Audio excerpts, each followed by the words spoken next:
And welcome to another installment of Math Basics, Mr. Besh.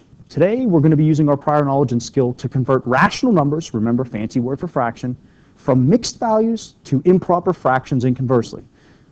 Okay, before we begin, one simple fact, whole values to fractions. Anytime in mathematics they give you a whole value like 13 in my green box, to make it a fraction, all I simply have to do is place it over 1. So 13 as a fraction is 13 over 1. Anytime you have a whole value, just put it over 1 and it becomes a fraction. Our first task and our objective, what we're going to do is we're going to take a mixed fraction, 4 2/7, and we are going to make this into an improper fraction. To make a mixed fraction an improper fraction, here is the technique. Every mixed fraction has a whole number out front. That would be 4. And then every mixed fraction has a numerator and a denominator, 2 and a 7.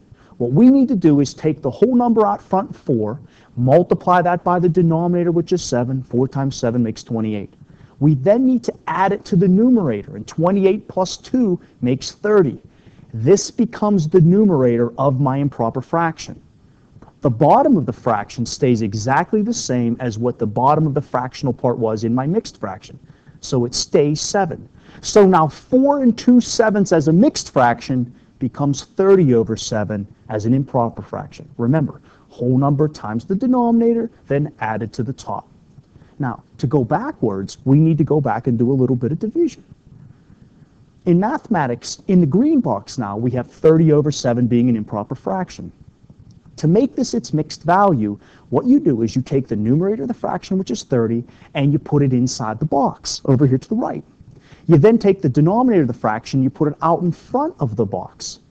Now, when you're doing your division, 7 goes into 30 4 times. The number of times that 7 goes into 30 is the whole value that's out front in your mixed value. The remainder that's left over, when 7 times 4 makes 28. 30 minus 28 gives me a remainder of 2. The remainder becomes the numerator of your fraction part. And again, the bottom of the fraction stays exactly the same as what it was. So it was 7 in the improper fraction, so the fractional portion will have a 7 in the denominator of my fractional part of my mixed fraction. So then 30 over 7 becomes 4 2/7 as a mixed value. Now remember when you take your tests and you practice your problems from your packet in this unit. Improper fractions are not good answers. All of our answers need to be placed A in the lowest terms, and B, if we have an improper fraction, it needs to be made into a mixed value. Remember, you need to do this to get full credit. I hope you found this lesson both helpful and informative.